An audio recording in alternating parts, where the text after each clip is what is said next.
What's up? What's up? What's up, folks? Listen, I don't have my normal. So I'm in Chicago. Actually at my grandmother's house, so I'm excited to be here.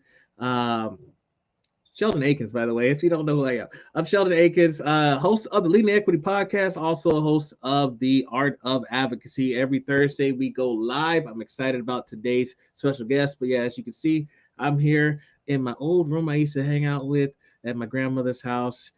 Just brings back a lot of great memories, and so I'm enjoying this opportunity to be here. So I am excited for that.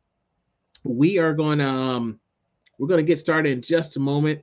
Today's special guest is Jason Ablin, and he has some really good information he's going to share with us in regards to some bias. So we're going to be talking about that. But also, as always, I do want to remind you, if you haven't picked up the book already, Leading Equity, Becoming an Advocate for All Students, that book is out as well. But feel free to check out Jason's work. Not his email, his website is scrolling down there at the bottom. Don't check it out now. Check it out after we're done with our interview today. So, as a matter of fact, I'm just going to read a little bit about his bio, and then we'll jump right into it. So, Jason Ablin is the author of The Gender Equation in Schools: How to Create Equity and Fairness for All Students. With over 30 years of experience in education, he has served as a teacher, academic director, principal, and head of school. So, without further ado, Jason, thank you so much for joining us today. How are you doing today? I'm doing great, Dr. Akins, and thanks so much for having me on today. Oh, listen, I really appreciate it. The pleasure is all mine. You're the one that I've been looking forward to all week long to speak with. So thank you so much for your time. Now, I read just like 2 sentences of your bio, and I'd love for you to take the time to share a little bit about yourself and what you currently do. Sure, absolutely. Dr. Akins, a little minor note before we begin. I'd like to dedicate, if it's okay with you, the show to my father-in-law, who is struggling a little bit with some health issues. Mm. And he's an incredible, Shale Bellows, he's an incredible supporter of education.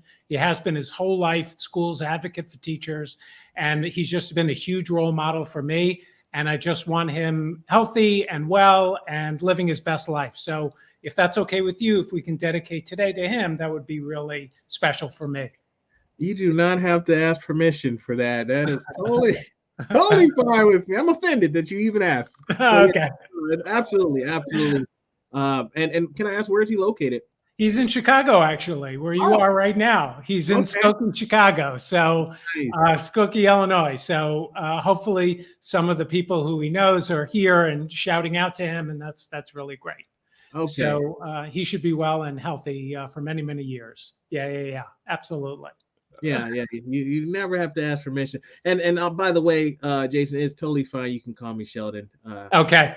Yeah. You got it. You got it. I appreciate it. Okay. So again, tell us a little bit more. I know you've been a principal, you've been in the classroom. Tell us a little bit more about yourself and what you currently do. So currently over the last 5 or 6 years, I've been doing consulting with schools throughout the country. And I work with schools in 3 specific areas, really. I work on faculty well-being and health in schools. And at the same time, we work on faculty culture inside of schools and making schools a really, really healthy place for faculty members to be in, and also to feel like they're being their best selves with themselves and with each other as they work towards, the success of students. So I have a whole program around that, and I brought that to a number of schools in the country. And the other important work that I do is with gender and education. And I run workshops at different schools, early childhood through 12th grade, in identifying implicit bias, gender bias. What do we know that it looks like? How do we know? What are the signs for teachers? And really the most important thing for me is how can we improve practice to make our students more successful? That's the most important thing for me. That's ultimately why we're in this game. And my job is really to make that happen for them from a gender standpoint, from that lens. Well, thank you for that. Yeah, there's a lot of, I do implicit bias training.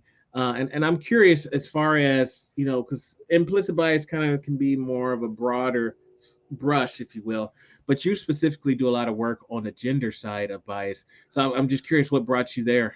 Oh, okay. So I'm going to take you like a million years back. Okay. We're Okay. going to go like a million years ago. Okay. Okay. And we're going to go back to I was about 27, 28 years old. I was been in education for about That's a 3 or million 4 years ago. That's like a million years ago, isn't that? I'm sure it is, right? Okay. So it's about 1993, Okay. 1994. I'm working in a school with a really unique structure at the time. Mhm. So at the school, they had both a girls' campus and a boys' campus. And we would teach the girls in the morning. And then in the afternoon, many of the staff would go over the afternoon to teach the boys, to work with the boys. And, you know, at that point, it was my second year in the school. I was the department chair for English. And by my own humble estimation, I was just the best teacher in the whole school. Okay, Okay. Sheldon? I was just amazing. Okay. And all the parents wanted their kids in my class. I was just rocking it. Right. And my assistant principal came to me and she said that 4 postdoc students wanted to come because of this unique structure. And they wanted to see me teach my 10th grade American Lit class in the morning and go over to the boys' school where I was supposedly teaching the same class in the afternoon with the boys. And I said, of course, because these postdoc students are going to learn so much about how to get this stuff right. You're the greatest ever, right? Right. They're going to be so enlightened by what I do in the classroom. So really, the story begins of my interest in this research was because research was done on me, right? I mean, I was the object and the subject of research while this was going on. And they came 20 times to each class over the course of 1 year to see me teach the girls in the morning and then the boys in the afternoon. My students were so used to them in the back of the classroom that it was like they weren't even there anymore after a while. And after this was all over, they asked me, you know, Jason, we'd love to share with you the data that we collected on what we saw. And of course, I said, of course, why not? It's going to be we're going to have a huge party after we hear what this has to say. And it was 2.5 of the most grueling hours I ever sat listening to these, you know, hardcore researchers really give me a lens into what I was doing at the girls' school versus what I was doing at the boys' school and how it was impacting the students' education. And as devastating as it was, it really lit a fire under me. And it lit this tremendous interest in this area. But also, it made me feel like if I can focus on this, not only for myself, but for my colleagues, then maybe we can move the needle. Maybe we can really make this happen. And so ever since then, I've been focused on this issue, and I've worked on it as a school leader, as a teacher. And about 5 years ago, I decided to write a book about the work that I've done in the area and the good research that's been done so far that we understand. So did you have what were you initially told? So this professor was saying that, oh, they're just going to come and observe. Did you know that they were studying you in this sense? Yeah, sure. I mean, they were very clear. They were very transparent. You know, we're going to watch what you're doing with girls in this class, and we're going to watch what you're doing with boys, right? And of course, this is 1993. We're still talking very binary language, right? We're still using very binary terms. And on some level, that's where all the research is at. You know, all the research is kind of grounded in this very binary knowledge. We still have a lot of work to do, I think, in terms of understanding gender and gender variation. But, you know, they were really clear about a couple things. And one thing was that with the girls, I was really confusing obedience with engagement.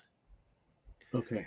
That the girls were sitting in my class, and I imagined that because there weren't any issues or there weren't any problems or that they weren't raising any questions, that they were learning and that they were engaged.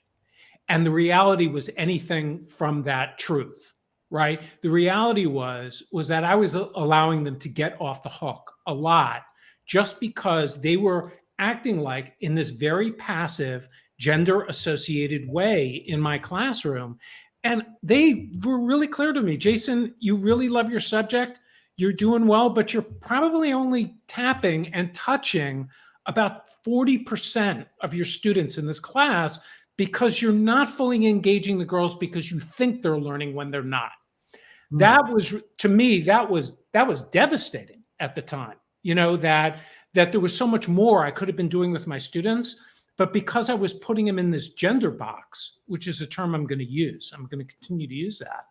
Because I was putting them in this gender box, I wasn't really giving them the full education that they deserved, right? And the boys was even more kind of devastating on some level. Okay. Because I found myself using many of the same tropes and many of the same attitudes of kind of narrow, desensitized masculinity in order to engage with the boys and sometimes, quote unquote, to get them in line, right? To get them disciplined. So I was really harsh with them at times. And they were doing all sorts of things because they are who they are. They're trying to communicate, but because also as 16-year-old boys are locked into these narrow narratives about who they are as boys, we were missing all of this possibility of communication about me really discovering who they were and understanding why they were acting the way they were acting. And instead, I was passing on this very kind of aggressive version of masculinity to them just to kind of create order in the classroom, at times. It wasn't always like that. But there was like two me's going on in these classrooms. And it was solely based on my own gender biases and my own gender ideas. Did they have any video? Like, were you able to watch yourself in action, or more of this was through observation and descriptions? It was through observation, and I'm almost glad they didn't have any videotape of this. I think that might have pushed me right over the edge. But these were hard statisticians. I mean, every time something was going on, they were noticing it, and they were marking it and showing me the patterns and showing me when it was happening and how it was happening and with whom. It was quite enlightening. I mean, the number one thing that came across to me at the bottom line of this is I needed to know my students better. Okay. I needed to get to know them better as people and not just make assumptions about them just because I'm not really keyed into the lens I have on them based on my own biases and gender. It was a humbling experience, but I mean, it was enlightening, and I wouldn't have traded it for anything in the world. It changed me as an educator, and that's what good research should do. I think so. Okay. So you get these results, right? They came over 20 times or whatnot, and so now you're hit with the hard truth. What did you do as far as changing your teaching practices going forward? It's so funny. I've told this story a number of times, and I appreciate this. You're the first person to ask me that question. And that's really at the core of it, right? Because I can be made aware of something, but if I'm not translating that into practice, right?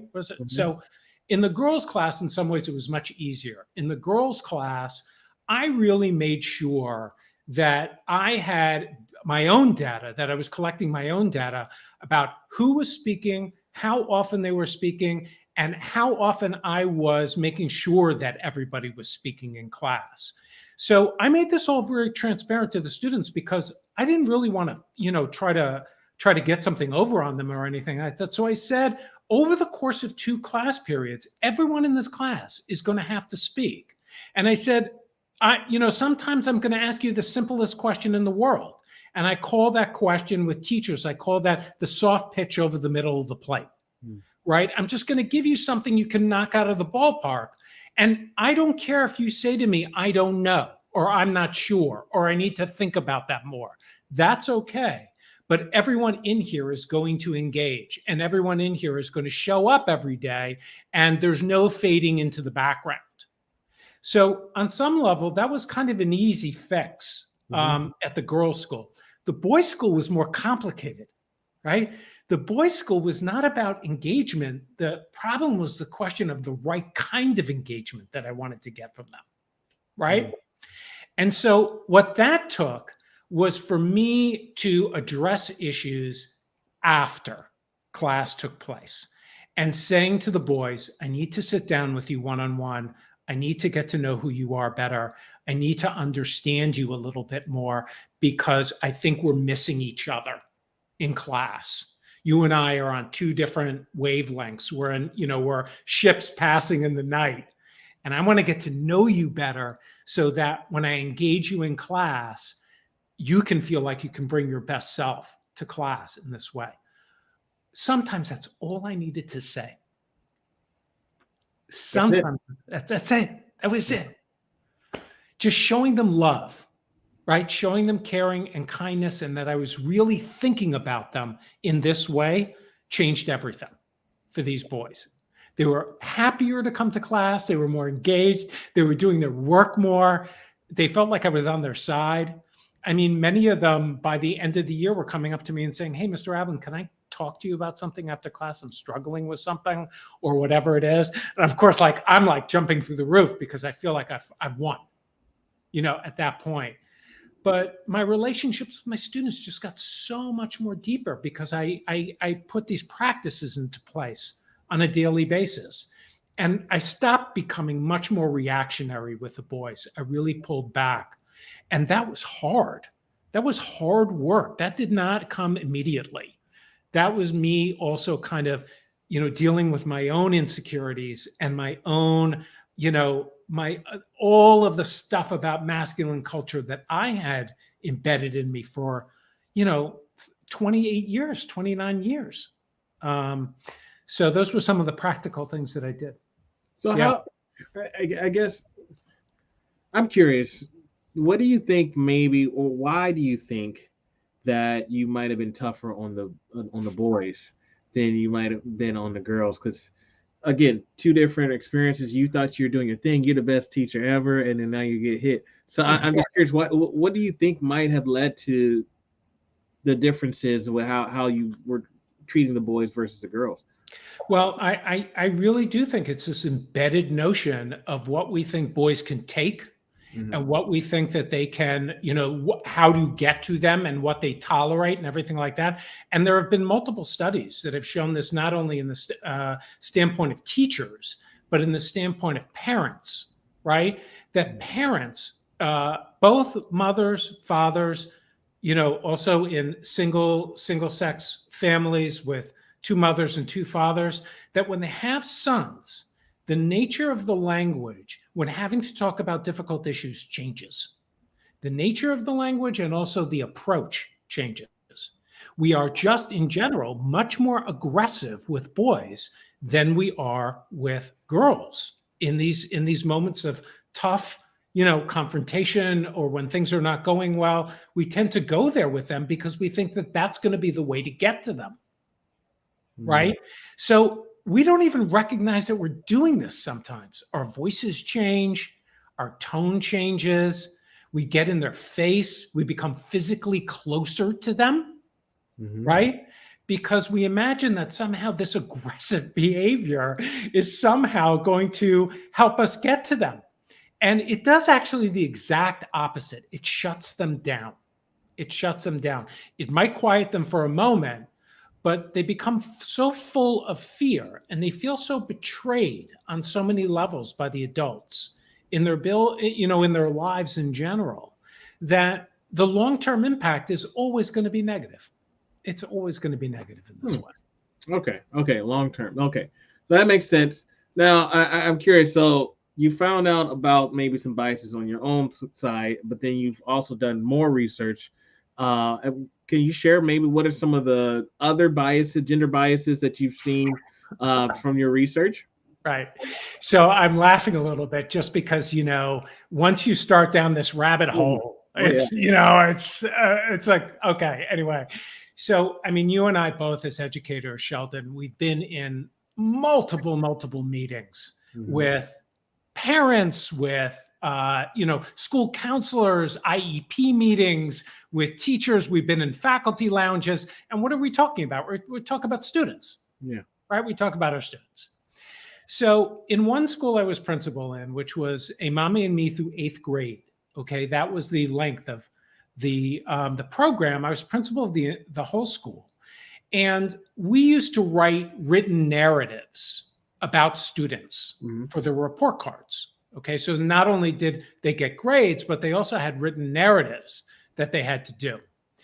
And I love reading these narratives, by the way. I'm probably an outlier, and most principals will tell you that they hate reading all these narratives. I think it's the coolest thing in the world. I get to learn about every single kid in a school. It's like amazing when you sit down and read these. And the teachers had to write these 3 times a year for the parents and for the students. And I would sit down and I would cull language from these written reports and also from meetings that we were attending. So some of my research that came out of this was the way in which we're using language to actually narrow the playing field for students by putting them into gender boxes. Okay? And the language is very predictable. That's the crazy thing about it. I'm going to pull from my book. I'm going to read a little bit some of the ways we describe girls and the way we describe boys. Okay. So you call it gender boxing? I call it putting kids in a gender box. Okay. That's right. That's what we tend to do. We put them in a box. So for girls, here's the language which is used when we talk about girls.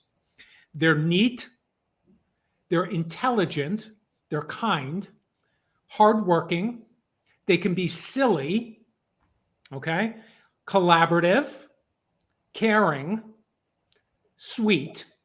Boys can be sweet too, but they're only sweet till 3rd grade. After 4th grade, they stop being sweet for some reason. Okay. Okay.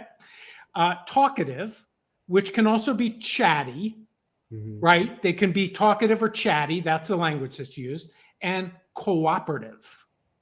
That word is used a lot. Okay. Cooperative is used a lot for boys. Boys are defined as clever, physical, careless, energetic, inattentive. That's used a lot with boys. Inattentive, advanced. We talk about them as advanced, capable, which is another word for they have a lot of potential, but we say capable. Smart. We use the word smart a lot with boys, and it's one of my big red flags when we start talking about boys as smart. And I'll explain why I say that. Gifted. We talk about boys as gifted. We don't talk about girls as gifted. We talk about boys as gifted. And active. Okay, that's the language that's often broken down. When I share this language with faculties and I talk about it with them, what I say is that from this research and from what we see about these patterns is 2 major problems with that language set. The first problem is it puts them into these static gender boxes in terms of their learning, right? They get to see themselves only in very one-dimensional ways, and they reinforce a lot of stereotypical understandings of kids, right? The second, and this is the biggest problem with this language, it doesn't tell us anything about them as learners, right?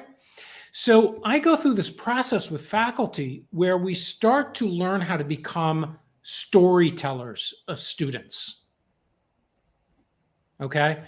And instead, I ban this language. That's the first thing I do. Even in meetings, like as a principal, one of the teachers would say, "Oh, she's so sweet." I'll give them like the eye, the stink eye, right? When I say, "We don't need to know if she's sweet or not. I know you're trying to please the parents or whoever's here. We all know she's sweet. We don't need to, that's not why we're here." But so I ban the language. And then we start this process of building stories, descriptive stories about students. And what are they doing? What are they demonstrating? How would you describe their behaviors? Instead of talking about them almost as inanimate objects, right? And using language which is easier for us because it allows us to put them into these boxes, right? I want to hear stories about kids. I want to know why you think they're smart or why you think they're cooperative or why you think like that. And then I want that story should then call language for us to understand something about that child and the way they learn, how we can support the child, how this child is really succeeding, how they're doing great in school, all these different aspects. But faculty spend a lot of time kind of in these short, they're almost, excuse the expression, but they're almost condemning kids to a certain kind of behavior before they've even demonstrated it. Hmm. So that's a piece of research which I've done, and it's been very effective. I'm not a researcher by trade. I believe in really great research, and I've learned from some really tremendous people how to do the research. But my big thing is, like you, I think, if it doesn't translate into practice, if we can't talk about methodologies by which we're going to fix those problems, then we're just problem glaring. That's all we're doing. We're just glaring at problems, and we need to fix those. All right. Thank you. Thank you. I see we got a comment coming in because I do want to know about the SMART, your thoughts on SMART. But Sylvia had asked, what descriptive words do you hear? You just mentioned that just prior to it. Were there any additional words that you didn't mention already? I mean, I think that the big takeaway from the words I hear is that we use the language which we associate with girls a lot, which is of relational and emotional knowledge, right? So girls can be caring and kind and loving and good friends and things like that. And we don't nearly use enough of that kind of language with boys. We need to more, yeah. I was going to ask, so I know sometimes, could you maybe distinctly share, are there terms that I know, sexist terms, such as, this woman is sassy or feisty or spicy, so did you see any of those kind of language utilized within your research, or was it primarily just kind of like you said, just the emotional side of things as well? Well, I will tell you that, that what I call them is micro confirmations. Okay, that's the language I use with teachers. Okay. The reason I use micro confirmations is because I think that their desire to describe students comes from a good place. I don't think it comes from a place of wanting to hurt children, right? Mm-hmm. So I think that they're trying to do something good by describing the student. But what they do is, in small pieces, they confirm gender bias or static gender understandings that can really hurt kids over the long term. Mm-hmm. So a big one I hear from parents often is that when a boy is acting out at school or whatever it is, or something's going on, they'll say things like, he's such a boy. He's such a boy in my class, or, boys will be boys, or things like that, to excuse a whole host of behaviors that are going on. And then what that does, it ends the conversation, right? It's like a thin interpretation of what's going on instead of getting down deeper into who this child is, right? Mm-hmm. And with girls, you're constantly hearing things like, when they start to cry, oh, that's what girls do. They're just emotional. That's how girls are. They're just emotional, right? Mm-hmm. And that's, girls don't want to be portrayed that way. That's not the way they want to think about things. They want to think about their emotional expressions also as something healthy, which is something we should be giving them because they're getting it right most of the time. Yeah.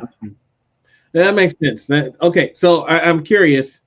You said you didn't like the word smart in reference to our boys. Tell us why. Right. So boys are very susceptible to something called intrinsic aptitude, ideas of intrinsic aptitude. And it's one of the most misunderstood terms in education. It's rampant, right? And as you know, most people, when they hear the idea of intrinsic or something that someone's just naturally good at, they go to a biological place, right? Mm-hmm. But Paul Burns, who's a researcher, and he's done a lot of work on intrinsic aptitude. One of the things he talks about is intrinsic aptitude is not biological. It's the opposite of biological. It's when you or I, Sheldon, we grew up, let's say I did, and I'll admit it. I grew up in a house where everyone was reading all the time. It was just a thing. Like, we had books all over the place, right? There were fights over books. There was arguments over things we were reading. It was just a reading household. So when I got to high school, when I got to, elementary school, middle school, and in high school, it looked as if I had some biological gift for reading and loving reading, when in fact, it was an environmental factor that really meant that I was going to be really engaged with literature and reading and, ELA studies and all that kind of stuff. with a lot of kids who are intrinsically good at math, one of the main reasons is because math is talked about in their house all the time. In other words, both of the parents are accountants.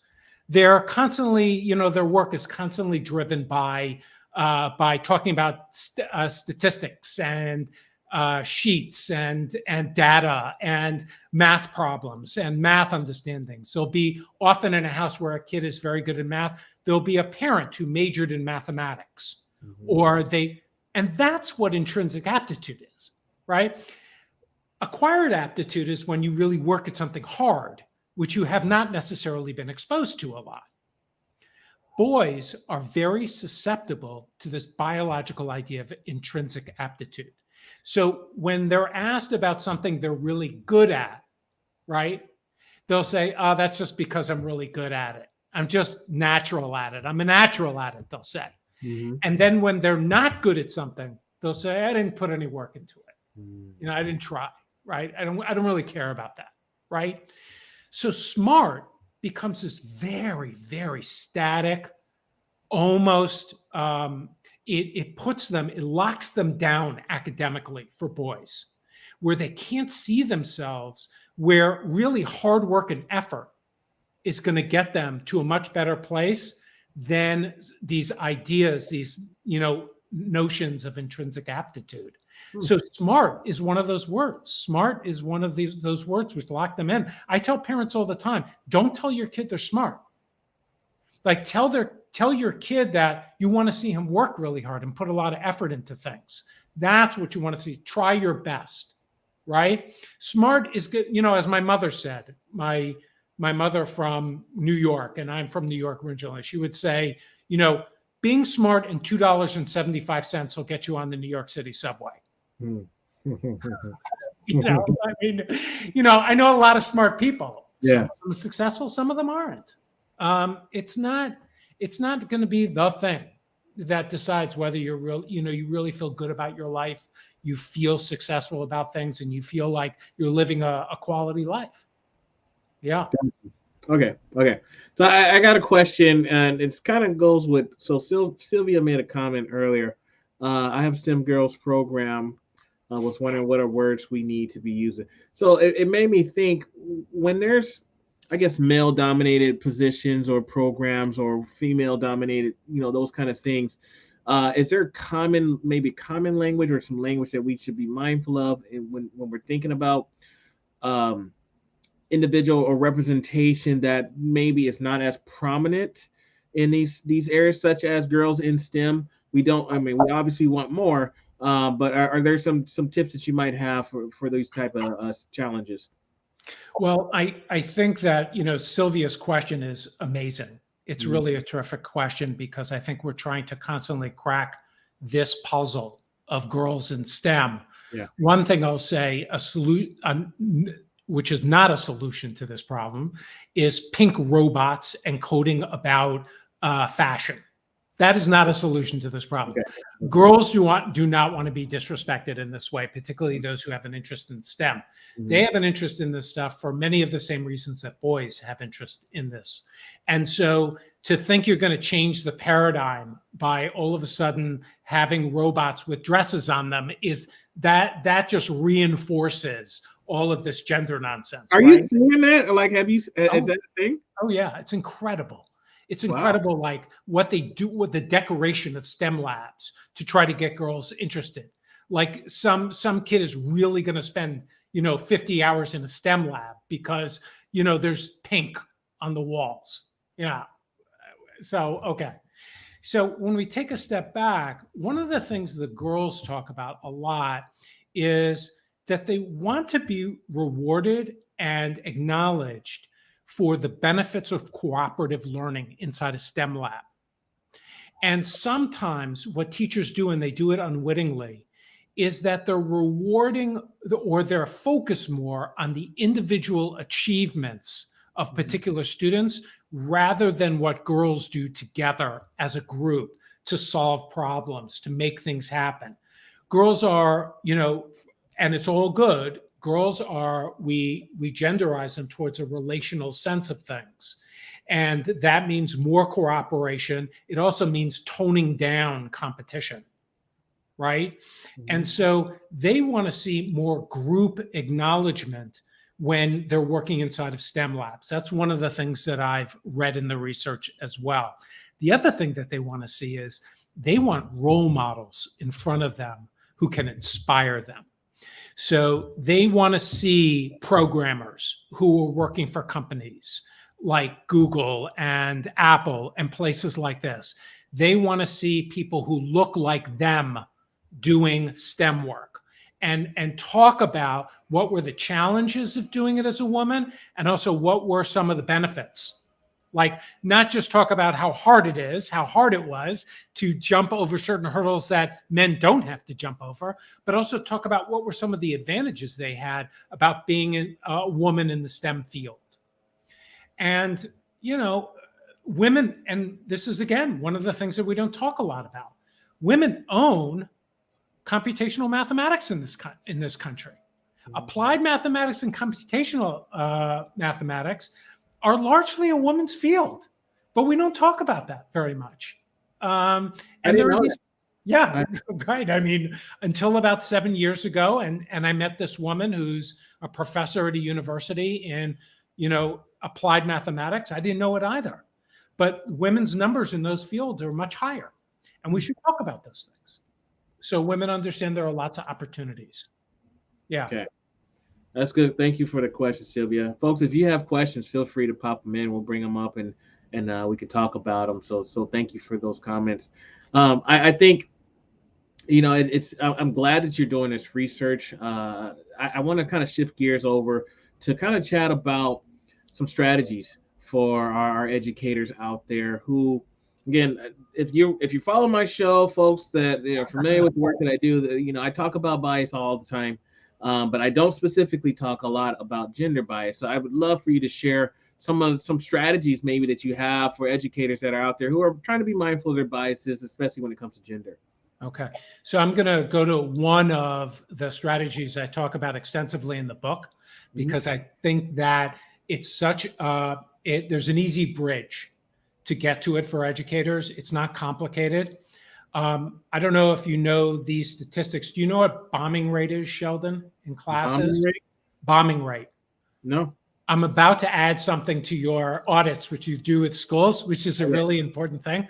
Bombing rate is simply put the way in which the numbers by which we interrupt students when they're talking in class. Okay. I'm sure you've seen it. It actually has a kind of technical name, which is this bombing rate. And to no surprise, girls in classes are 4 times more likely to get interrupted by their teachers than boys are. And by the way, and it doesn't matter the gender of the teacher. Okay. So it can be a male teacher or a female teacher. Those girls are getting interrupted constantly. So it's sending quite a message to girls about the validity of their voices in class. And it's telling them that there is somehow something about what they're saying that is not worthy of being finished, of not being completed, that it's okay for the teacher to interrupt them when they're speaking. Okay. And one of the simple things that teachers can do, and I have a tool for this in the back of my book, is get a peer teacher or an administrator to come in and to track interruption in class. First of all, teachers need to stop interrupting students in general. Yes, in general. Right? We're all like mea culpa, right? We're all guilty. And I did it for many years. And again, that was something I learned significantly when the researchers came in to that class a million years ago. Mm-hmm. They had data on how often I was interrupting those girls versus the boys. Mm. Okay. Was it 4 times more? What? Was it 4 times more? At least. I was interrupting everybody. I can't shut up. So I was interrupting students. I mean, we do it for all sorts of reasons, right? We want to move class along. We've got a lot to teach. There's stuff, we kind of know what students are going to say. So sometimes we'll finish their thoughts for them, but they're their thoughts and they should be allowed to finish those thoughts, right? We should be able to take a step back and allow them to finish. And so the one thing I really encourage is something I call the 5-second rule. that as you have this peer educator or this administrator watching you in class, that you make sure that every time a student begins to speak or has been asked to speak, that you're giving them at least 5 seconds to finish what they're saying. It doesn't sound like a lot, but we're interrupting students at a rate of every second. That's what the data tells us. So 5 seconds is 5 times what we're normally doing, which is a lot. Okay. So when we think that they have finished speaking, wait 5 seconds. Or when they're in the middle of speaking, allow them to finish that thought and say to them, is there anything else you want to add to that? Okay. Are you finished with your thought? If you can also loop with them, with students, and I find that very effective as well. You can say something like, either from another student to make sure that they're listening, you can say, can you repeat what da-da-da just said? Or I will loop back what that person has just said to acknowledge the thought. But it slows everything down and allows students to feel like they're going to be heard in class. And that's super, super important. And it also sends a message to the boys in class that you're going to listen to everybody in this environment and everybody gets a chance to speak. Now, is this something that just so I'm clear, were you saying to do the pause for girls and boys or just for girls? Okay. Everybody, okay. Right? Because there are also boys who are slow to get their thoughts out, right? They also deserve to have a little time to gather their thoughts, to figure out what they want to say, how they want to say it. Some kids are just quicker verbally than others, and we just need to give kids the chance to finish. And it shouldn't be based on gender, whether we're interrupting a student or not. That, to me, is the big takeaway. And so if you track this and chart this over a number of classes, this is a big area of simple awareness, but a way to really improve your practice overall in the classroom. That's a good tip there.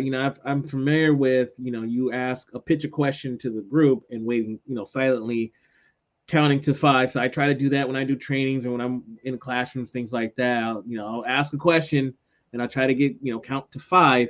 But I like the idea of, counting while an individual is speaking as well. And then asking, hey, because I think about, like, I don't want to be rude and be like, is that all you had to say? Or, right. I want to say it and frame it in a way that means, like, I genuinely care to make sure that I'm not cutting you off. Would you suggest maybe saying something like that as well? Like, hey, listen, I don't want to cut you out. I just want to make sure that you finished your statement. Is that some additional language that we can utilize as well? Absolutely. It's that human connection, right? It's that way in which you're not objectifying the learning, right? You're turning it into this human process, whatever it is. And this is as important in a math class as it is in English class, social studies. It works everywhere, right? Very, very important. Now, okay, I want to, and I don't know if you did research, I haven't had a chance to read through your book yet, but I'm curious, besides language and maybe how we treat our students, what about, because I have just, like I said, I was doing an equity audit earlier today, and we talked about dress code policies. So do you have any other gender biases that you've seen besides just the kind of communication that we have? Well, school policy is a really important place to go. Procedures and policies in schools. I have very, you just went down another rabbit hole with dress codes, right? I ask faculty members to tell gender stories when I'm in workshops with them because I want to hear what their experiences are. And often I just spoke at a conference in San Diego, and this one woman said her gender story was that she remembers being a cheerleader in high school. And it was totally acceptable for her to go out on a basketball court, basically like half naked, right? With these clothes, the clothes of a cheerleader, the outfits of a cheerleader. But then in school, all of a sudden, she was being policed for her body. like the double standard that she recognized about the way that we perceive that women can be like over sexualized in some areas, and in other areas, all of a sudden we're like in a Puritan town of the 1600s, right? Yeah. And so I'm a big advocate of we need to stop policing women as young women as a school policy and about their clothes. We shouldn't be talking about other people's bodies like this, right? I find it I've just grown much more kind of radicalized about this issue as I've gotten older. And maybe having two daughters has also something to do with that. So I'll throw that in there as a point of honesty about that, right? I think that the other piece of it for me is with boys, we also have double standards. All right. So with boys, we have a lot of policies around physical contact with each other. Right. And some of those policies, there's some good research on this. It was done in the United States and in Sweden, where when boys get into fights, right, a lot of the language that's just used to talk about what happened and what occurred during the fight normalizes violence with boys. It talks about it as being a normal form of emotional expression for boys, punching someone in the face, right? This is how boys directly communicate with each other. That's what the language is used in these reports on boys getting into fights. Then what do? We expel or suspend boys because they've gotten into fights at schools. So on the one hand, we're normalizing this behavior in schools. And on the other hand, we're being like punitive in this way where we're cutting them off from the rest of their school community because they've gotten into a fight. And we don't even know the reason why they've gotten into that fight. And that's often because, as you know, Sheldon, schools have zero tolerance policies around this, around getting into fights in schools and what happens. And I think we need to get rid of all those zero tolerance policies. Absolutely. I hate that schools still have zero tolerance. Like in 2023, as much pushback as we've gotten from school to not school to prison, but for zero tolerance, I mean, it doesn't make sense that that's still a norm for a lot of schools out there. And you know that those zero tolerance policies don't apply to everyone equally. Yeah, they just don't. Yeah. So there's a comment that came in. The learner says, "How does bombing rate affect boys?" Can you share? Yeah. Well, what's really interesting about this is that boys, on the other hand, are much more likely to interrupt their teachers. Okay. I wondered about that. Yeah. And so, what you've got is you've got another double standard, which has been created in the classroom. The other thing that happens is boys get very confused, and rightly so, about who makes the rules. Okay. Right. So in other words, a teacher will say, we don't interrupt each other. We allow each other to finish our sentences. We do all this kind of stuff. And then all of a sudden, boys are constantly interrupting their teachers. The teacher gets frustrated and mad at them. Right. But the student is saying, I know that's not the rule, but you let me do it all the time anyway. And now you're getting frustrated with me because you're mad at me because I'm doing something that you're allowing me to do 95% of the time. So teachers are very susceptible to also the kind of positionality of masculinity. And boys are allowed all sorts of leeway and room with certain things. And then when they get confused over what the rules are in a classroom, we punish them. Yeah. It becomes a very carceral experience for them, right? Because, well, you made the rules. You need to enforce the rules as a teacher. You're allowing me to make the rules in this classroom. And then you're getting mad at me for doing that, right? That's the way bombing rate can affect boys inside a classroom. We also know that boys receive 6 times as much attention in a classroom than girls get. And much of that is punitive actions against them. Boys talk about hating school exactly for this reason. They say that somebody is on me all the time. And they talk about that a lot. And the teachers who they love are the teachers who they have very close relationships with, right? The teachers they love, he says, I love this teacher because he gets me. He understands me. Hmm. Right? And the teacher has done the work of creating that relational experience. And to be quite frank, Sheldon, about this, boys are starving for it. Hmm. They're starving for that relational connection with adults, with their peers. They don't want to be scared. They want to be resistant to this idea that they are not somehow allowed to have emotional relationships with men, with their peers, with male friends. I mean, this goes into a lot of the work that Niobe Way at NYU has done in her work in her book Deep Secrets, right? Where she watches boys between the early ages of adolescence through high school lose the language of love and affection by the time they graduate high school. Wow. Just because they've just been told not to express themselves that way, or because they'll be perceived as gay, or they'll be perceived as girlish, or it's what they'll use the language of that's homo. Right. That's a lot of the language that they develop over time, but it's not that way always. In their early adolescence, they're very easily able to describe the fact that they really appreciate their loving relationships with other boys and other people in the building, that they could tell their best friend anything, the deepest secrets, that they love each other. They have this really tight bond. And also, what the most amazing thing about it is that boys are also able to articulate that it's better for their mental health to have these relationships. They know that communication and being able to tell someone that they're vulnerable and having a tough time is good for their mental health, right? But our masculine culture in this country is so strong and so on top of them all the time that by the time they get to the end of high school, the language vanishes and those relationships vanish at the same time. Makes sense. Yeah. Now, you mentioned earlier about punitive, boys and punitive, oh, wait, why are you jumping on me when I interrupt you?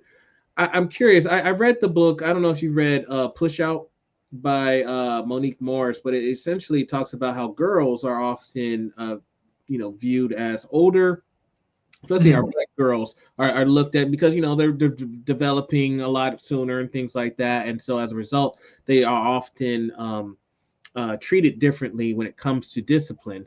So I'm curious, have you had a chance to do any research when it comes to discipline regarding boys and girls? I haven't done my own research on it. I know some of the research that's in the background on this, and a lot of it has to do, unfortunately, with how we genderize girls and young women to be performative for us. Okay. And one of the things that we teach them how to be is, one thing is we teach them that obedience is somehow an educational value. So when they're in school, they think that being obedient is, going to get them where they want to go. And it does, because as compared to the boys, they're viewed as much easier to deal with, right? But there's a problem with that in the fact that the girls then are not being asked to assert themselves. They're not being asked to speak up. They're not being asked for their opinions. They're not being asked to take, real leadership inside of learning environments, particularly with those where there are boys in there as well. And so it's a double-edged sword, this kind of false mask of maturity that might be surrounding them with externalized ways, like with dress and appearance and language, is also harming them in some ways, because it's limiting them being who they really are in many ways. Whew, Jason, I'll tell you one thing. I picked up a lot, and I appreciate your vulnerability, sharing your story in the beginning about, I guess, what brought you to the work that you do now. That takes a lot to share and admit. You get all these postdocs telling you, listen, this is what you got going on, and like 2.5 hours that you had to listen to that. But I'm glad you did, and I'm sure you are as well, because you wouldn't be where you're at right now. I'm curious, outside of class, in school and things like that, how do you feel like the research and the time that you spent on this work has really helped you with relationships? Like you said, you have 2 daughters. What are your like, how do you think it has really impacted you in your relationships outside of the classroom? It's been everything, Sheldon. It's been everything. It's absolutely transformed me, particularly over the last 20 years. I feel like I'm a better human being. I'm a better father. I'm a better partner to my wife. I just I have so much more ability to express to so many more people my feelings about things without feeling like I violated some man code that is going to get me into trouble, right? Instead, the exact opposite has happened. I feel like the satisfaction in life has gone up. I feel like my mental health is better. I feel like, obviously my relationships with people are so much deeper. And if we go back to my earlier conversation, I learned a lot of this from my father-in-law, who is a deeply emotional human being and deeply connected to people and has absolutely no guard about expressing his love and appreciation for the people in his life. So I've had males in my life who have really been able to model that for me, and it's changed everything. That's awesome. Yeah. That's great to hear. I'm glad that this work. Again, with the work that I do, I think I'm a better person, especially like I mean, people don't know me. Like I'm really quiet. I'm very shy. I'm very in introverted. However, like having conversations, just doing podcasts has really helped me come out of my shell a lot more. So I can imagine just with again the research that you're doing and the more time we practice it, like you're more intentional with it. That makes a lot of sense. Yeah. Absolutely. Absolutely. May we all be able to grow. Yeah. That's the thing. May we all be able to grow. Yeah, it's a blessing.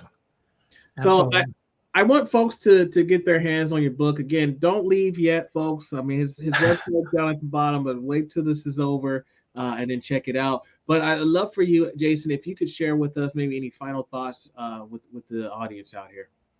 I just think that we in schools in particular, I'm going to focus on schools because that's where I know anything.